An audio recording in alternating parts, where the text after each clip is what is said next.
ఇంకొక పక్కన దేశ దగ్గర మీరు చూసినప్పుడు నరేగా కింద 54,94,000 కుటుంబాలకు 90 లక్షల మందికి 42 కోట్ల మందికి ఉపాధి కల్పించారు.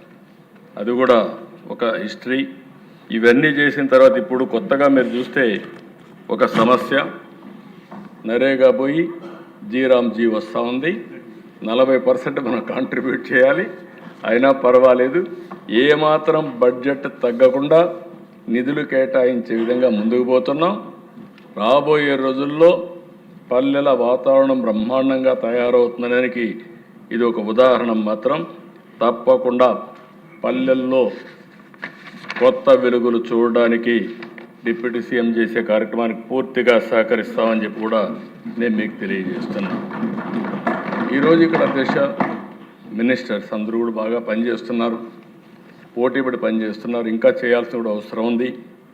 అదేవిధంగా నేను మెగా పేరెంట్స్ టీచర్స్ ప్రోగ్రాం పెట్టి విద్యను కూడా నెక్స్ట్ లెవెల్కి తీసుకుపోవాలని చెప్పి ఆలోచిస్తున్నాం. అదే సమయంలో దేశ ఈరోజు మనం నిన్న పాపులేషన్ పాలసీ తీసుకొచ్చాం. ఇటీవల ఐటీ మినిస్టర్ గారు కొత్త ప్రోగ్రాం, అంటే 13 సంవత్సరాలు వయసు లోపల ఉండే వాళ్ళకి సోషల్ మీడియా బ్యాన్ చేస్తే బాగుంటుందని ఒక సూచన వచ్చింది. తప్పకుండా తొందరలోనే 90 డేస్లో 13 సంవత్సరాల లోపల ఉండేవాళ్ళు సోషల్ మీడియాకు అందుబాటు లేకుండా చేసే కార్యక్రమానికి శ్రీకారం చుడతాం. 13, 16 సంవత్సరాలు చర్చ చేస్తున్నాం. అందరూ ఒప్పుకుంటే దాన్ని కూడా ఏం చేయాలని ఆలోచిద్దాం. అల్టిమేట్గా సోషల్ మీడియా వల్ల మన పిల్లలు నష్టపోవడానికి వీలు లేదు. దానికి ప్రభుత్వం కట్టుబడి ఉంటుందని మరొకసారి మీ ద్వారా రాష్ట్ర ప్రజానికానికి విజ్ఞప్తి చేస్తున్నాను. ఇది కాకుండా దిశ స్వర్ణాంధ్ర 2047 10 సూత్రాలు పెట్టుకున్నాం. దాని ఫలితాలు ఇప్పుడే చెప్పాను. Short term, medium term, long term లక్ష్యాలతో యాక్షన్ ప్లాన్ తయారు చేశాం. 3 రీజన్లుగా అభివృద్ధి ప్రణాళికలు తయారు చేసుకుంటున్నాం. అభివృద్ధి వికేంద్రీకరణ జరగాలి. మన రాజధాని అమరావతి, ఏకైక రాజధాని అమరావతి. తప్పకుండా కర్నూలుకి హైకోర్టు బెంచ్ సాధిస్తామని మరొకసారి ఈ సభలో విజ్ఞప్తి చేస్తున్నా. ఆ దిశగా ముందుకు పోతున్నాం. తొందరలో దాన్ని సాధించాల్సిన అవసరం ఉంది, సాధిస్తాం. అదే సమయంలో సుప్రీంకోర్టు అనుమతితోనే, ఎందుకంటే మన దగ్గర ఉంటే ఎప్పుడో అయి ఉండేది. ఇది రాష్ట్ర హైకోర్టు ఒప్పుకోవాలి, సుప్రీంకోర్టు ఆమోదించాలి. దానికి కేంద్రం సహకరిస్తే ఆటోమేటిక్గా అవుతుంది. కేంద్రం సహకరిస్తున్నారు. కోర్టులో కూడా మనం వర్కౌట్ చేసుకొని అది పూర్తి చేయాల్సిన అవసరం మనం రికమెండ్ చేశాం. ఇంకొక పక్కన దేశ అభివృద్ధి వికేంద్రీకరణ ఈ ప్రభుత్వం, ఇందులో జీరో పావర్టీ. దీనికోసమే కొత్తగా P4 తీసుకొచ్చాం. P4లో కూడా కొత్తగా ఒక పేరు పెట్టాను, MBK, మార్గదర్శి బంగారు కుటుంబం 10-20 పాలసీ.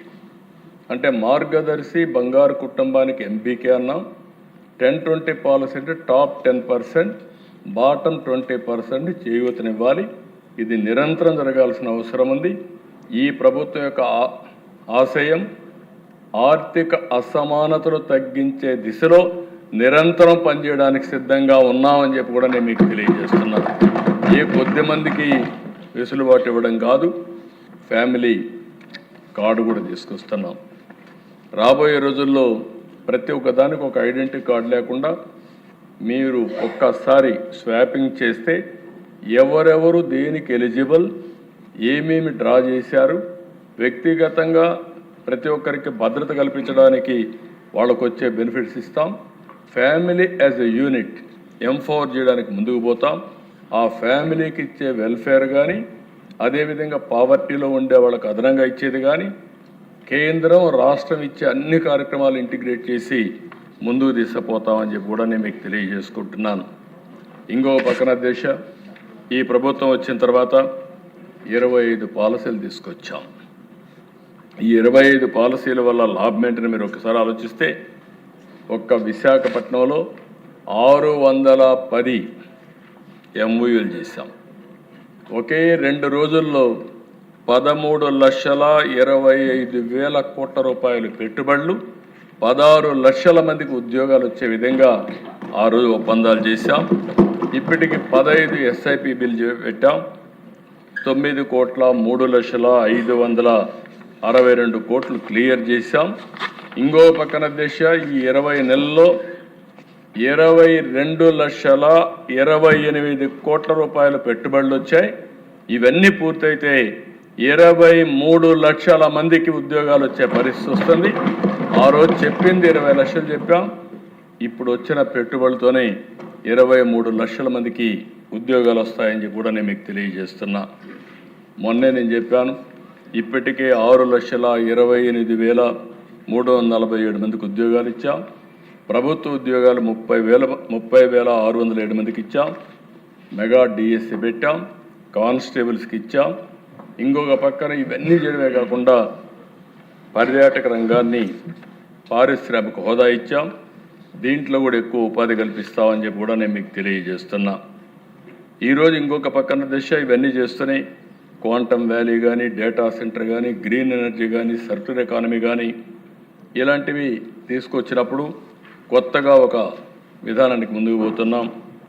రాబోయే రోజుల్లో ఇండస్ట్రీకి ఇచ్చే సబ్సిడీస్ అన్నీ కూడా ఎస్క్రో అకౌంట్ కూడా పెట్టి వాళ్ళకు ఎప్పటికప్పుడు ఆఫీస్కి వచ్చే పని కూడా లేకుండా వాళ్ళు కానీ అన్ని కానీ ఫుల్ఫిల్ చేస్తే నేరుగా వాళ్ళ అకౌంట్కి వెళ్ళిపోయే ఏర్పాటు చేస్తామని చెప్పి కూడా నేను మీకు తెలియజేస్తున్నాను. మొన్న నేను డిప్యూటీ సీఎం గారు పోయినప్పుడు సుప్రీంకోర్టు జడ్జెస్ కూడా వచ్చినప్పుడు మీడియేషన్ గురించి మాట్లాడారు. మేము కూడా వారితో మాట్లాడిన తర్వాత ఆ మీటింగ్లో కూడా నేను అనౌన్స్ చేశాను, దేశంలో ఫస్ట్ టైం మీడియేషన్ కోసం సక్సెస్ఫుల్ మీడియేషన్ అంటే 10,000, అదే మాదిరిగా అన్సక్సెస్ఫుల్ మీడియేషన్ 3,000 రూపాయలు ఆన్రోరం ఇచ్చే ఏర్పాటు చేసిన ఏకైక ప్రభుత్వం ఆంధ్రప్రదేశ్ ప్రభుత్వం అని చెప్పి కూడా నేను మీకు తెలియజేస్తున్నాను. నాకు ఎప్పుడు కూడా ఒకటే ఆలోచన, ఏది కూడా లిటిగేషన్తో ఏది సాధించలేం, కానీ కన్సెన్సస్ ఉండాలి, డిస్కషన్ ఉండాలి, మీడియేషన్ ఉండాలి. అది కుటుంబానికి కానీ సమాజానికి కానీ మంచి జరిగే పనులన్నీ కూడా ఈ మీడియేషన్తో పూర్తి చేయాలని చెప్పేది ఉద్దేశం. ఇంకో పక్కన దిశ నాలా యాక్ట్. చాలామంది అన్నారు ఏదో డబ్బులు వస్తుంది దీన్ని తీసేస్తున్నారంటే అభివృద్ధికి అవరోధం కలిగిస్తుంది కాబట్టి నాలా చట్టాన్ని తీసేసి పూర్తిగా అభివృద్ధికి నాంది పలికాం, అవినీతికి కట్టడి చేశామని చెప్పి కూడా నేను మీకు తెలియజేస్తున్నా. కొత్తగా జన్ విశ్వాస్ కేంద్రం తీసుకొచ్చారు, దీనికి కూడా ముందుకు పోతున్నాం. ఏవైతే అవుట్డేటెడ్ లాస్ కానీ ఎక్కడైనా అభివృద్ధికి అవరోధంగా మారిన లాస్ అన్ని కూడా మారుస్తున్నాం జన్ విశ్వాస్ ద్వారా. మొన్న మీరు బిల్లు కూడా పాస్ చేశారు, ఇవి కూడా తీసుకొస్తామని చెప్పి కూడా నేను మీకు తెలియజేసుకుంటున్నా. ఇంకొక పక్కన దిశ ఈరోజు నేను మనస్ఫూర్తిగా ఇక్కడే అందరిని అభినందిస్తూ, డిప్యూటీ సీఎం గారు చాలా ఎఫెక్టివ్గా మీరు చూసే దిశ, గత ప్రభుత్వం 5 ఏళ్ళు 884 కిలోమీటర్లు సీసీ రోడ్లు వేశారు, 239 కిలోమీటర్లు బీటీ రోడ్లు వేశారు. ఈరోజు పల్లె పండుగ 1-2లో 4,990 కిలోమీటర్ల సీసీ రోడ్లు 2,495 కోట్లతో నిర్మాణం చేశారు. అది కూడా 20 నెలల్లో. అంటే వాళ్ళు చేసిన పని కంటే దగ్గర 5 ఇంతలు 6 ఇంతలు 20 నెలల్లో చేయగలిగారంటే అది ప్రభుత్వ విధానం అని చెప్పి కూడా నేను మీకు తెలియజేసుకుంటున్నా. ఇంకొక పక్కన మీరు ఆలోచిస్తే దేశ ఇప్పటికే 14,954 గోశాల నిర్మాణం చేశాం. అది కాకుండా 157 కమ్యూనిటీ పశువుల షెడ్లు నిర్మాణం చేసే పరిస్థితికి వచ్చాం. కొత్తగా మ్యాజిక్ డ్రైన్స్ తీసుకొచ్చారు. ఇది కానీ సక్సెస్ అయితే చాలా వరకు డ్రైనేజ్ సమస్య కూడా పరిష్కారం అవుతుంది. ఇంకొక పక్కన దిశ మీరు చూస్తే 15వ ఆర్థిక సంఘం నిధులతో పాటు స్థానిక సంస్థల నిధులతో బస్ షెల్టర్లు, రచ్చబండ్లు ఇలాంటివన్నీ 15,000 పనిలో ఉన్నాయి. ఇలాంటివి వేరియస్ కార్యక్రమాలు మొన్న కూడా డబ్బులు లేవన్నా పట్టుబడితే 4,000 కోట్ల రూపాయలు రోడ్ల కోసం శాంక్షన్ చేశాం. డోలీ మూతలు పోవాలి అనేది డిప్యూటీ సీఎం గారు అందరి సంకల్పం. తప్పకుండా దాన్ని కూడా తొందరలోనే సాధించే దిశగా ముందుకు పోతున్నామని కూడా నేను మీకు తెలియజేస్తున్నాను.